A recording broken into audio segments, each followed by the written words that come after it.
It's Not About Sex is a documentary in development about transgendered people in Australia.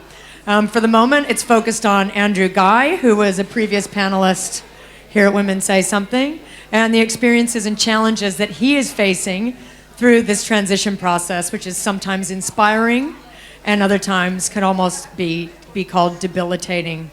Standards of care in the country, in Australia versus the rest of the world. It's being designed as a documentary story for the community, however, more importantly, being made as a lobbying tool for places that need it. Let's go to the vision.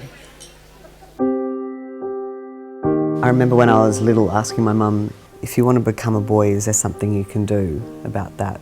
And she said, yes, you can have an operation. And I literally was so relieved. I was like, oh, great, can we go and do that next week? And she said no. But I still thought about it a lot. I still used to go to bed at night praying that I could wake up the next day as a boy.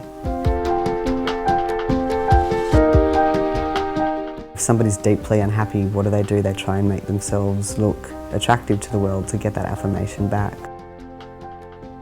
As a woman with blonde hair, I was just doing my darndest to be attractive, be the best woman I could. Start thinking, what can I be doing over the next 5 years or so? I was delving into acting training and it was like, wow, I can't act truthfully as a female. And the further I was working to get to that, the further it was pointing me towards truth is male. The truth is male for you. And the body's already changing to make this happen, and now you just have to support it on a higher level, which is needing the medical profession. I made the decision and said, yes, I'm going to start testosterone. It would be amazing to have my mum here right now. It would be really amazing to have her there on my head, but unfortunately it's not my reality. I don't really think there's anything wrong with me, myself, but okay, sure. You diagnosed me as being dysphoric. The surgeries have been just steps along the process, but I still need to seriously look overseas at final surgeries because you can't do that in Australia. A hysterectomy. What's your name? Anna? Guy? Yeah, that's me.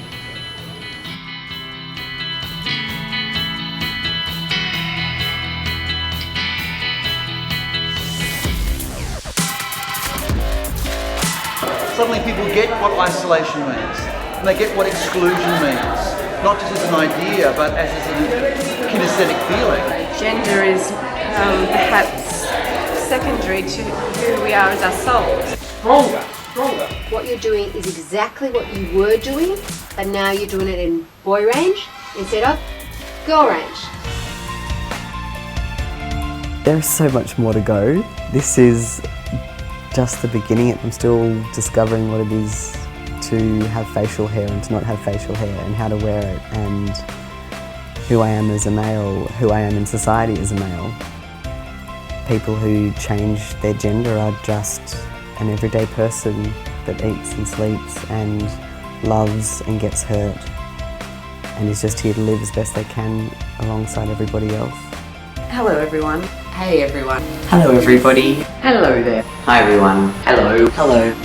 Okay, I can't say that to camera. I feel like I'm just seeing myself as this true male. I'm growing into life as much as I'm growing into my body.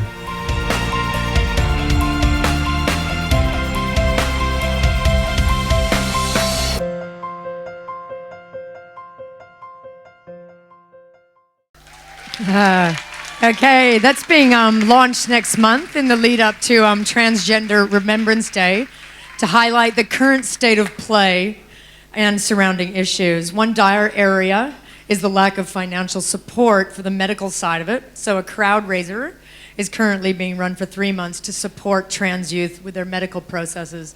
If you feel inspired to do so, you can contribute via the website, which was just up there. Panelists, hi, how are you? You good? Are you afraid? Nah, don't be afraid.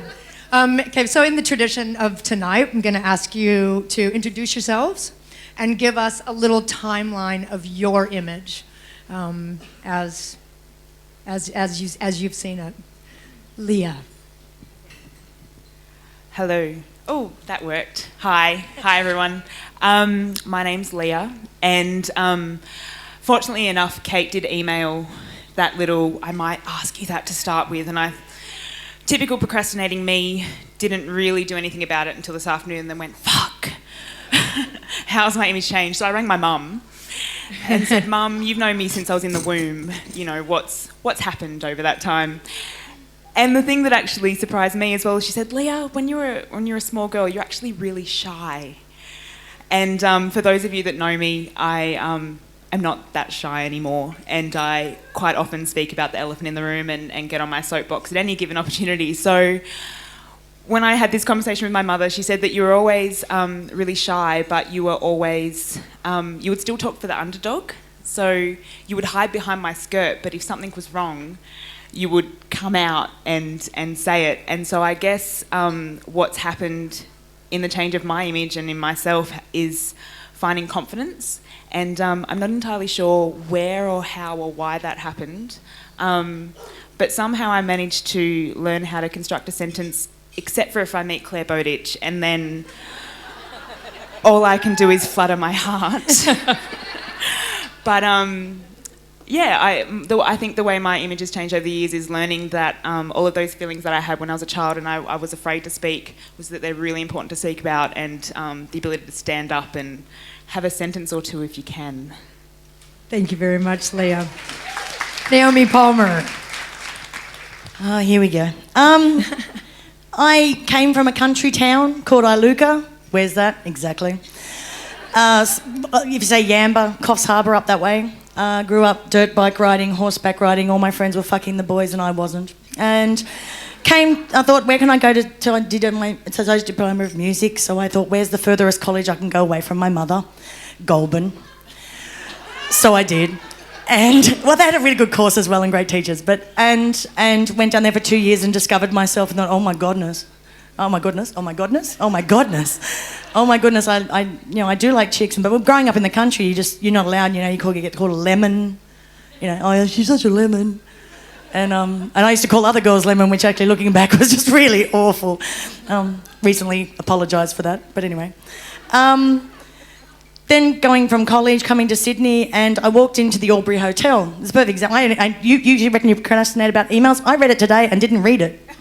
I looked at it and went, oh, Kate sent us an email. Next, T Fury. So I read the first bit. I went, oh, look, I'll talk to her tonight. It's all good. But yeah, and I walked into the Albury Hotel, not knowing anyone in the city, Sydney at all. Walked to the bar, said, "G'day, mate, can I have a beer?" "Yeah, no worries, thanks." And I sat there, and then this guy next to me goes, "How are you, darling?" And I said, "I'm really well, thank you. How are you?" And we started chatting, and they goes, "What do you do?" And I said, "Oh, I work in advertising, just got a job down the road, and in the city." And I said, "What do you do?" And he goes, "Oh, I'm a drag queen. I just did the show next door." And I laughed so loud it was Mitzi McIntosh. So the very first person I ever met when I came to Sydney was Mitzi McIntosh. Best person I probably could have ever run into. Being a big fat girl on the scene, didn't have a qualm. Was really looked after, really grew through the scene, got to do bingo, which is amazing. Met a lot of really good people. God, I thought I'd get through my first speech before I started crying. Sorry, I cry a lot. I have a lot of opinions on a lot of topics, but when I talk about myself, I just can't do it. You got the tissues? Sorry. You got the tissues? I even brought my own box of tissues. Sorry. Everyone thinks I'm this big butch thing. No. Not I got beaten up once, squealed like a girl, went, "I'm bleeding." So seriously, But and just growing through the time, it's really hard with image. Like you always have to try prove yourself, and it's really hard. And you try to be like what people see me on the outside. Oh, here I go again. Like people see me on the outside and they think, "Oh, she's so butch," and "Oh my God, I don't want to piss her off." And I think, "What am I going to do? Cry on you?" Like seriously. Like I'm just not what people think. And it's true. And you can be as nice as you like to people and they still come up and go, "I thought you hated me." "Why? Did I walk up and tell you I hated you? Like, what gave you that?" Yeah, but so it's the image thing is very close to my heart, sorry, but we'll get more into that later, I suppose. God, you've got me going now, Naomi. Can I get a glass of there's wine? enough for all of us. Yeah. The last panel were angry, we're going to cry. Yeah. So yeah. Yeah. Sorry. Love and tears. Oh, not angry. Sorry, that's the wrong word. Sorry. Yeah. Can I get a glass of red wine? I think I'm going to need that for Yeah. this one. And I our need a next drink. panelist, Amanda Sordes. Hello, everyone. I'm not going to make you cry, I hope.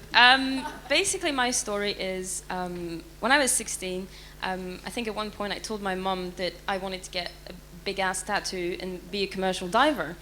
A commercial diver, for any of you who don't know, has got nothing to do with scuba diving. It's just diving in oil rigs and sort of like big platforms offshore and doing things like welding and pouring concrete underwater and like looking at technical bullshit that no one really understands anything about. It's a pretty tough job. And I said to my mom I wanted to do that. And at this point I was doing pretty well at school and my mom said, no, over my dead body, you're going to go to university, you're going to be a good girl, you're going to get an intellectual job. And because my mom is a great person, I did just that.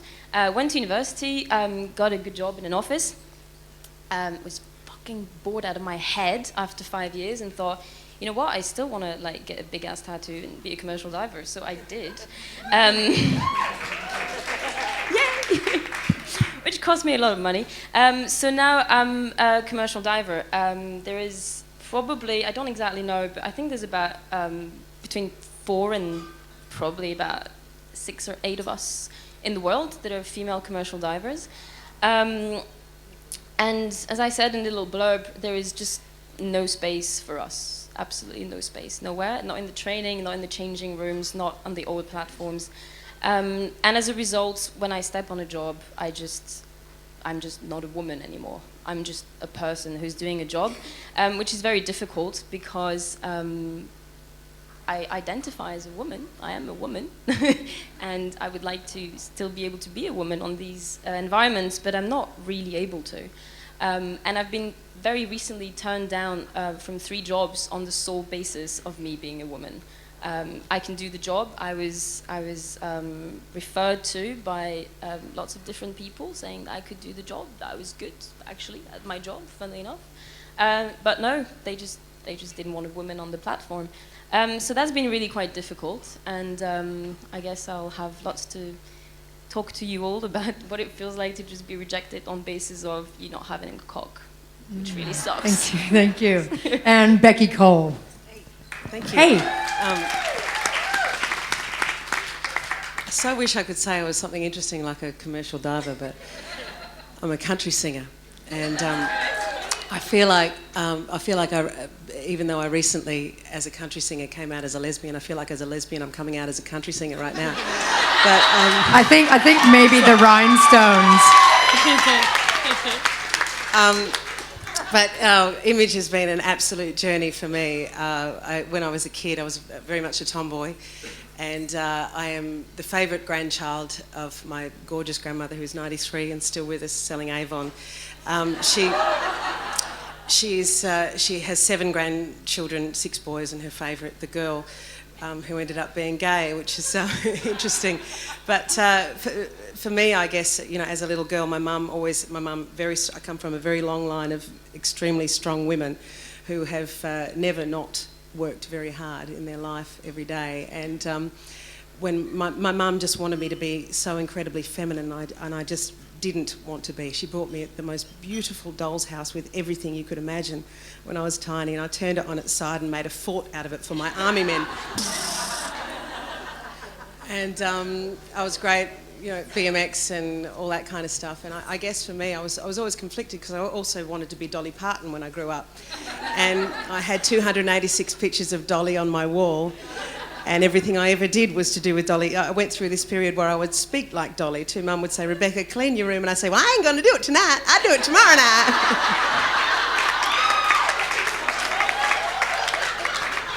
Y'all come back now, are you here?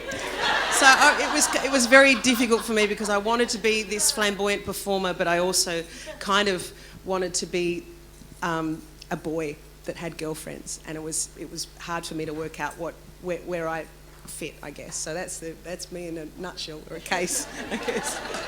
You and I are going to get along just fine. So let's stick with that. So you just recently came out on Australian Story. What made you decide to come out? What were the reasons?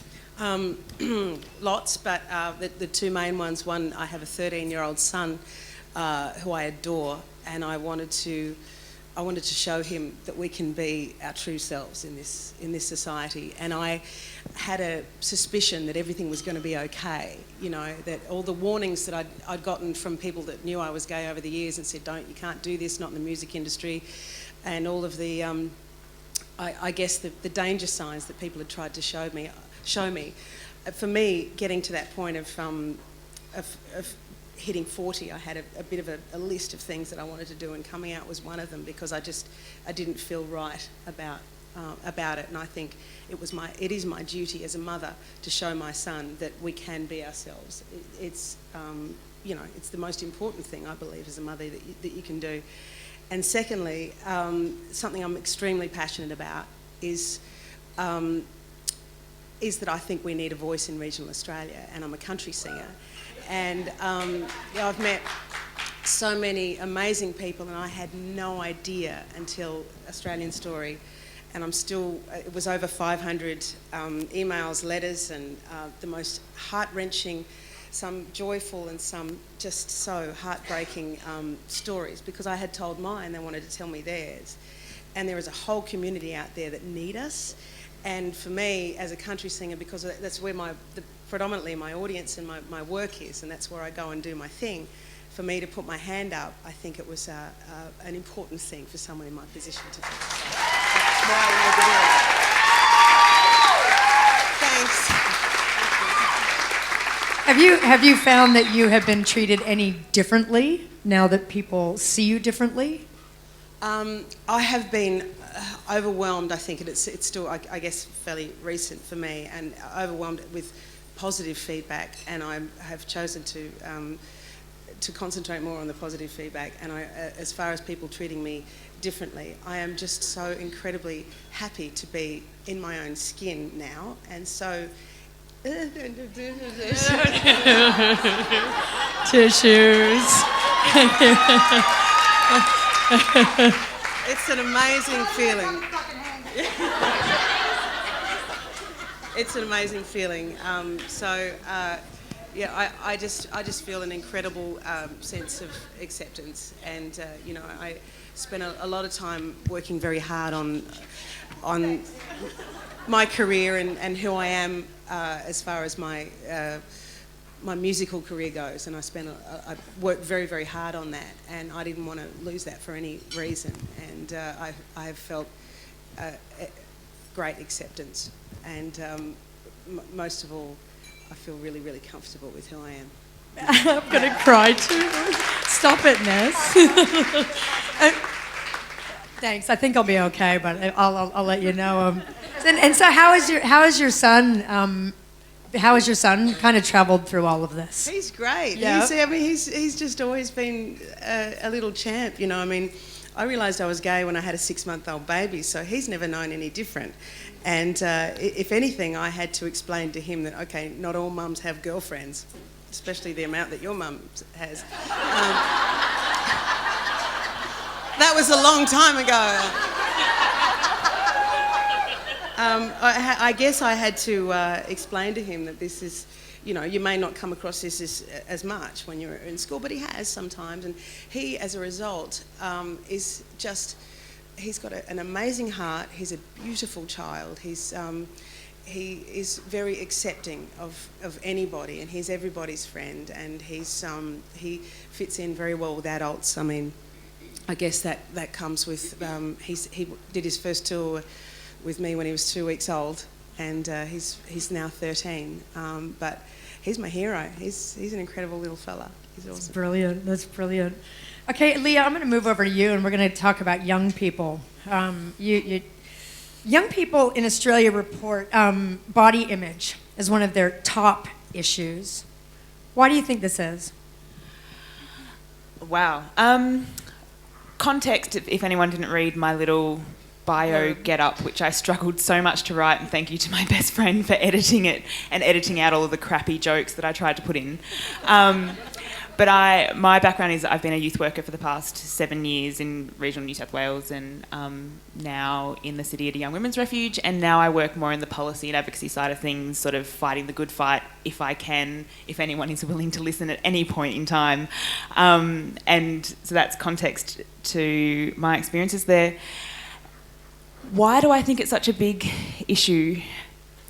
Do you know, and I think this is a story that we tell all the time, is about the images that we see all the time, and it's about all of that. But I actually think that rather than it just being about all of the images we see all the time, it's about the lack of conversation about those images. So I think that we all know that we see so much of stuff that just represents one particular type of person that apparently is meant to be the person we're meant to be. We know that. I don't need to talk about that. What I think is that we've lacked an ability to have conversations about that and to ask people how they feel about it and get people to question and get people to think about it, and to not just sit back and judge and go, that shouldn't be like that and we don't like it and that's it, but to actually have a conversation about it. So I think with young people, we're not having conversations with them as much as we could and helping them to learn how to form their own thoughts about what they see and then how that impacts on how they feel about themselves. And I think that goes across many different spheres of our life. I think we are losing the art of conversation. I think that text messaging and social media and all of those things have a lot to do with that. I think that the art of conversation and the art of questioning is really quite powerful, and that rather than going at someone with a statement about and saying, I don't like this and I don't agree, but going with them and saying, I feel something about this, what does that mean to you?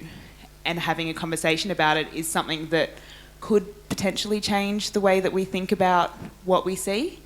And I think that, I would like to receive a few more phone calls. I think that we are losing the art of conversation. My inbox gets absolutely fucking flooded all the time at work. People who want to ask they want to ask me a question that might involve 2 forwards and back. If they just rang me and said, hey Leah, about that event that you're doing, this and this, I'd say this, and then sorted. But no, 45 minutes of my time later going back and forth on email that doesn't have emotional context or anything.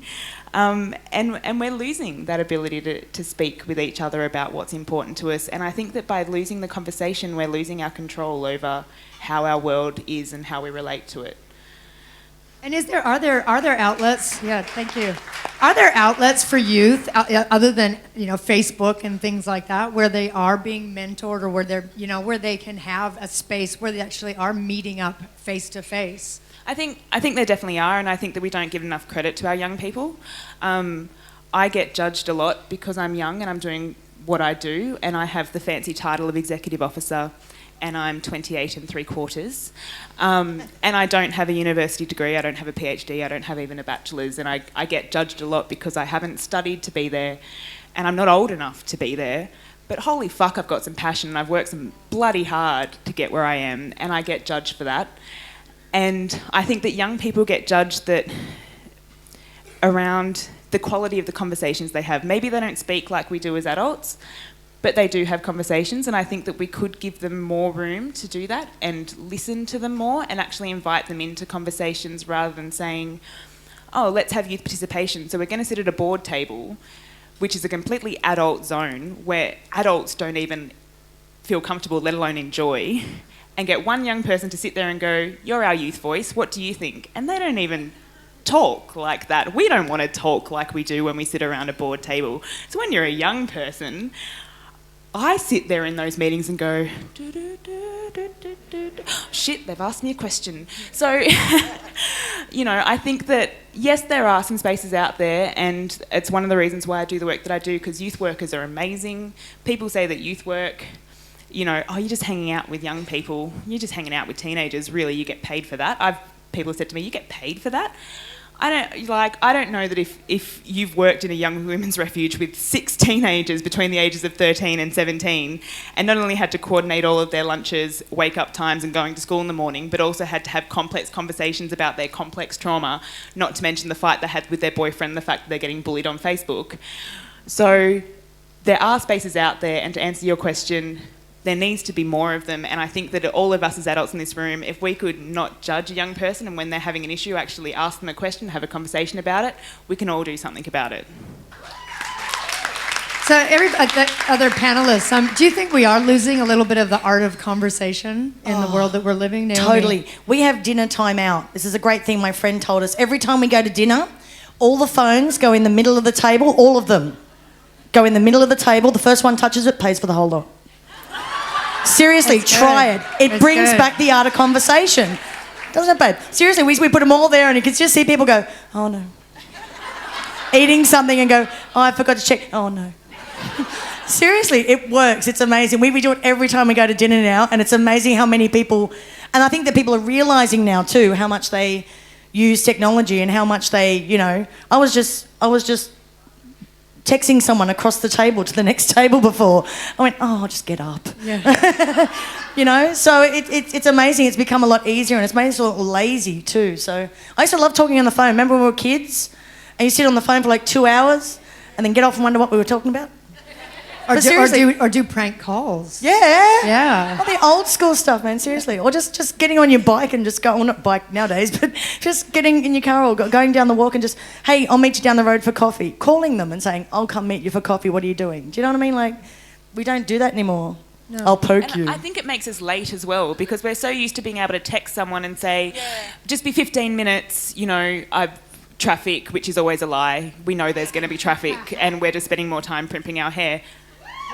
But it does make us late. It makes us lazier in the way we do things because, you know, and I'm not trying to preach because I'm a complete sucker when it comes to it. I currently feel naked that my iPhone's not right here and my iPad's all by itself at home.